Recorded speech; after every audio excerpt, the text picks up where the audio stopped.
சிறகடிக்க ஆசை சீரியலோட second version. இந்த கதை இப்படி போயிருந்தா நல்லா இருக்கும். இது ஒரு கற்பனை கதை. ரோஹிணி அவங்க அப்பாவோட திவசத்துக்கு வந்தப்ப மீனா பாத்துடுறாங்க. மீனா பார்த்த உடனேயே மீனாக்கு செம்ம அதிர்ச்சியா இருக்கு. ரோஹிணி மீனாவோட கால்ல விழுந்து கெஞ்சுறாங்க.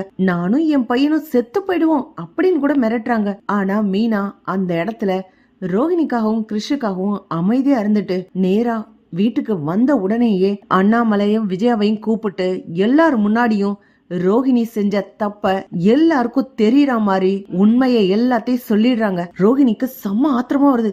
மீனா சொல்ல மாட்டேன்ட்டு எல்லார்கிட்டையும் வந்து சொல்லிட்டீங்க. ஏய், நான் என்ன உன்ன மாதிரியா? நான் எதுக்காக அத்தை மாமா கிட்டையும் என் புருஷன்கிட்டையும் உண்மையை மறைச்சிட்டு உனக்கு உதவி பண்ணணும்? இப்போ இந்த உண்மைய சொல்லி நான் உனக்கு உதவிதான் பண்ணிருக்கிறேன். நீ எதுக்காக ரகசியத்தை ஒளிச்சு வச்சுக்கிட்டு அந்த சின்ன பையன் கிருஷ்ண கஷ்டப்படுத்திக்கிட்டு இருக்கணும்? உன் பையன் தானே அவன். அவனை உன் கூட கூட்டிட்டு வந்து வச்சுக்கிறதுக்கு உனக்கு தைரியம் இருந்தா உன் புருஷன் ஏத்துக்கிட்டா கூட்டியாந்து வச்சுக்கோ. இல்லையா அவன் இருக்கிற இடத்துல நீ இரு. என்னால இந்த பாரத்தை சுமந்துட்டு இருக்க முடியாது. அதோட அத்தை மாமா கிட்ட சொல்லாம நான் இருக்க மாட்டேன் அப்படின்னு மீனா சொல்லிடுறாங்க. விஷயம் தெரிஞ்ச உடனே விஜயா கோவப்பட்டு ஆத்திரப்பட்டு ரோஹிணிய அடிக்கிறாங்க. மனோஜ் கூட ரோஹிணி கிட்ட பேச மாட்டேன், சி என்னை ஏமாத்திட்டியேன்னு கோவப்படுறான். அண்ணாமலை சொல்றாரு, இனிமே பொய் சொல்ல மாட்டேன்னு சத்தியம் பண்ணுன. எத்தனை பொய் சொல்லி இருக்கிற? முதல்ல எங்க வீட்டை விட்டு வெளியில போ. உன் பையனுக்காக இந்த வாழ்க்கைய வாழு. உன் வாழ்க்கைய நீ வாழ்ற அப்படின்னு எவ்வளவு நாள் உன்னையவே நீ ஏமாத்திக்கிட்டு இருப்ப? எங்களையும் ஏமாத்தி கஷ்டப்படுத்தின வரைக்கும் போதும். எத்தனை பொய். மலேசியா எங்க அப்பா பெரிய பணக்காரரு என்னென்னமோ சொன்ன. இப்ப பார்த்தா அம்மா உயிரோட இருக்காங்க, உனக்கு ஒரு பையன் வேற இருக்கான், உனக்கு ஏற்கனவே கல்யாணம் ஆயிருக்கு. இதெல்லாம் சொல்லாம மறைச்சு எதுக்கு இத்தனை பெரிய டிராமா பண்ணிக்கிட்டு இருக்கணும்? நீ முதல்ல வீட்டை விட்டு வெளியில போ. இவ்வளவு பொய் சொல்றவ இந்த வீட்டுல இருக்க கூடாது அப்படின்னு அண்ணாமலை வீட்டை விட்டு வெளியில அனுப்பிடுறாரு. ரோஹிணி மனோஜ் கிட்ட கெஞ்சுறாங்க. மனோஜும் சொல்லிடுறான், என்னை இப்படி ஏமாத்தி இருப்பேன்னு நான் நம்பவே இல்ல. என்னால உன்னை ஏத்துக்கிற அளவுக்கு மனதைரியம் இல்ல. எனக்கு அதுக்கு கொஞ்சம் டைம் அவகாசம் வேணும். என்னை விட்டு விலகி போ ரோஹிணி அப்படின்னு மனோஜும் சொல்லிடுறான். ரோஹிணிக்கு என்ன பண்றதுனே தெரியல. மீனாவை அப்படியே முறைச்சு பாக்குறாங்க. அடி பாவி, என் வாழ்க்கையை காப்பாத்திக்கிறதுக்காக இந்த ஒரு உண்மையை மறைச்சிடுன்னு சொல்லி சொன்னேன். அத காப்பாத்த முடியல. உன்னை விடமாட்டேன்டி, உன்னை சும்மா இருக்க விட மாட்டேன். நீ எப்படி நிம்மதியா இந்த வீட்டுல இருக்கிறேன்னு நான் பாத்துறேன் அப்படின்னு ரோஹிணி சவால் விட்டுட்டு கிளம்புறாங்க. ரோஹிணி அவங்க அம்மா கிருஷி கூட தங்கி இருக்காங்க. அவங்க அம்மா கிட்ட ரோஹிணி அழுதுகிட்டே இருக்காங்க. மீனா பூ ஆர்டர் எடுத்திருக்கிற ஒவ்வொரு இடத்துலயும் போய் மீனா கிட்ட பூ வாங்காதீங்க, அவர் ஒழுங்கா பூ கொடுக்கறது இல்ல அப்படின்னு அதை இதையும் சொல்லி மீனாவோட பிசினஸ கெடுக்கிறாங்க. இதுக்கு சிந்தாமணியையும் கூட்டு சேர்த்துக்கிட்டு மீனாவோட பிசினஸ அடியோட ஒழிக்கணும், அவ நிம்மதியாவே இருக்க கூடாது அப்படின்னு ஒவ்வொரு பிரச்சனையா கொடுக்கறாங்க. அதுவும் பத்தாதுன்னு சொல்லிட்டு சிட்டி தினேஷ்னு இன்னும் பல ரவுடிகளை கூட்டு சேர்த்துக்கிட்டு ரோஹிணி மீனாவுக்கு குடைச்சல் கொடுக்கறாங்க. மீனா ஒவ்வொரு பிரச்சனையா சரி பண்றாங்க. ஏன் இப்படிலாம் நடக்குது, என்ன இப்படி ஆகுது அப்படின்னு மீனா ஒண்ணுமே புரியாம திக்கு தெரியாம முழிச்சுக்கிட்டு இருக்காங்க. முத்து சொல்றாரு, ஏ மீனா, இந்த பிரச்சனைகளுக்கெல்லாம் பின்னாடி ஏன் பார்லர் அம்மா இருக்க கூடாது? என்னங்க சொல்றீங்க நீங்க? ஆமா மீனா, பார்லர் அம்மா பொய் சொல்லி நம்மள ஏமாத்தி தான் நம்ம வீட்டுக்குள்ள வந்துச்சு. மனோஜாவது ஏத்துக்கிறவான்னு நினைச்சிச்சு. ஆனா மனோஜும் ஏத்துக்கல. இப்ப பார்லர் அம்மாக்கு நம்ம வீட்டுல இருக்க முடியல. பையனோட அம்மா கூட இருக்கிறது அதுக்கு நிம்மதியா இல்ல. எல்லாரையும் பொய் சொல்லி ஏமாத்தணும்ன்றது அதோட நோக்கம். அத கெடுத்ததுனால உன் பிசினஸ கெடுக்கணும்னு பார்லர் அம்மா நினைக்குதோ என்னமோ அப்படின்னு முத்து சொல்றாங்க. மீனாவுக்கு இப்பதான் நல்ல தெளிவா புரிய வருது. மீனாக்கு பூ ஆர்டர் கொடுத்தவங்க கிட்ட போய் ரொம்ப பண்போட, ஏன் என்கிட்ட பூ வாங்கிட்டு இருந்தீங்க, இப்ப ஏன் வேண்டான்னு சொல்றீங்க அப்படின்னு கேக்கும்போது, என்னம்மா நீதான் என்னமோ பூ கொடுக்க மாட்டியாம்ல, பழைய பூவா கொடுக்கறியாம்ல, அப்படித்தான் ஒரு அம்மா வந்து சொல்லிட்டு போனாங்க அப்படின்னு சொல்லி பூ கொடுக்கறவங்க எல்லாம் மீனாக்கு பதில் சொல்றாங்க. மீனாவும் ரோஹிணியோட போட்டோவை காமிச்சு, இவங்கதான் சொன்னாங்களா அப்படின்னு கேக்கும்போது, ஆமா இந்த பொண்ணு தான் வந்து சொல்லிச்சு.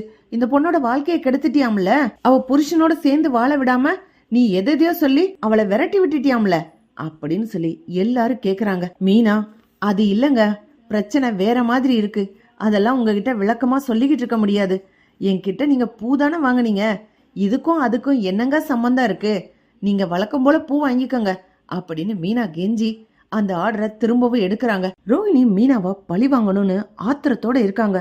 இதுக்காக தினேஷ் கிட்ட உதவி கேக்குறாங்க. தினேஷ் சொல்றான், என்ன ரோஹிணி, இப்ப நான் எதுக்கு உனக்காக உதவி பண்ணணும் அப்படின்னு கேக்கும்போது, டேய் எவ்வளவு நாள் என்ன மிரட்டி மிரட்டி பணம் வாங்கின, அதுக்கெல்லாம் கூட நீ உதவ வேண்டாம். ஆனா நான் இப்ப உனக்கு காசு தரேன், நீ எனக்கு உதவிதான் ஆகணும். இல்லன்னு வை, நீ என்ன மிரட்டி காசு வாங்கினதெல்லாம் நான் போலீஸ்ல மாட்டி கொடுத்துருவேன் அப்படின்னு சொல்லி ரோஹிணி மிரட்டுறாங்க. தினேஷும் சரி நான் ஹெல்ப் பண்றேன் அப்படின்னு ஒத்துக்கிறான். நீ என்ன செய்யி, மீனாவை நேரடியா தாக்குனா அவ அத சமாளிச்சிருவா, உன்னால அவளை நேரடியா தாக்க முடியாது. நீ என்ன செய்யற, அவ ஸ்கூட்டரை ஒரு அரை மணி நேரத்துக்கு திருடிக்கோ. இந்த நேரத்துல என் மாமியாரு இந்த ரோட்ல தான் வருவாங்க, அவங்க தனியா தான் வருவாங்க.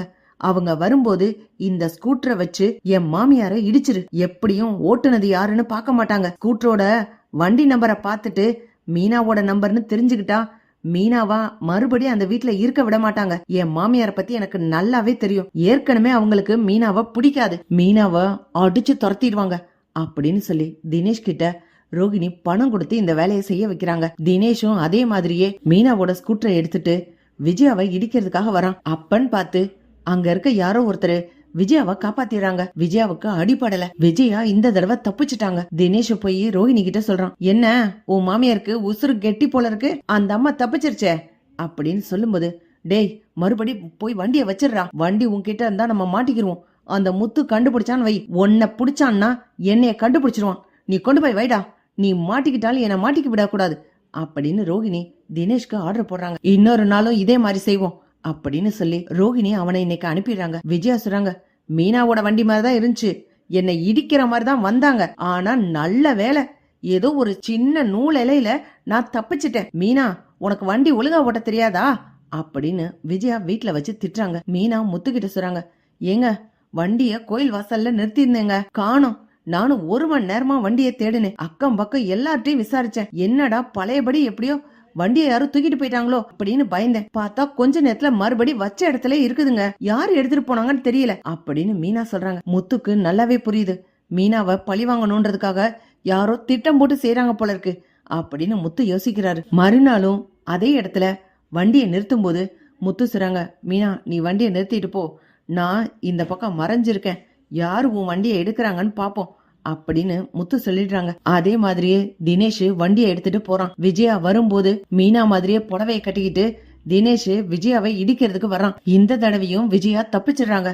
மறுபடியும், ஏய் மீனா ஏன் இப்படி பண்ற, வேணும்னே என்னை இடிச்சு காலை உடைக்கணும்னு பாக்குறியா அப்படின்னு விஜயா கத்துறாங்க. தினேஷ் வண்டியை நிறுத்தாம அப்படியே நேரா வந்து கோயில் கிட்ட நிறுத்திட்டு போயிடுறான். மீனா எங்க வண்டியை நிறுத்திருந்தாங்களோ அதே இடத்துல நிறுத்திட்டு போயிடுறான். முத்து அந்த தினேஷ புடிச்சு அடிச்சு கேட்கும் போது ரோஹிணி தான் இப்படி செய்ய சொன்னா அப்படிங்கிற விஷயம் தெரிய வருது. தினேஷை இழுத்துக்கிட்டு வந்து விஜயா முன்னாடி நிறுத்தி, பாத்தீங்களா இந்த பார்லரம்மா மீனாவை கெட்ட பேராக்கி அம்மா கிட்ட திட்டு வாங்க வைக்கணும்ன்றதுக்காக இந்த மாதிரி ஒரு ரவுடிக்கு காசு கொடுத்து அம்மாவை இடிக்க வச்சிருக்கா. இதே அம்மாவுக்கு அடி பலமா விழுந்திருந்தா, கை கால் உடைஞ்சிருந்தா என்ன ஆயிருக்கும் அப்படின்னு முத்து கேட்டவன விஜயா வேகமா இங்க இருந்து ஆத்திரத்தோட ரோஹிணிய பார்க்க போறாங்க. ஏ ரோஹிணி, உனக்கு என்னடி பைத்தியம் பிடிச்சிருக்கா, நீ சொன்ன பொய்யுக்காகத்தான் உன்னை அந்த வீட்டுல இருந்து இருக்க கூடாதுன்னு துரத்தி விட்டோம். இப்போ நான் உசுரோட இருக்க கூடாதுன்னு நினைச்சு யாரோ ஒருத்தன்ட காசை கொடுத்து என்ன ஆக்சிடென்ட் பண்ணணும்னு நினைச்சிருக்க, அதுவும் மீனாவோட வண்டியை எடுத்துட்டு வந்து. இதெல்லாம் முத்து ஈஸியா கண்டுபிடிச்சிட்டான், நீ இந்த மாதிரி பொழப்பு பொழைக்காதடி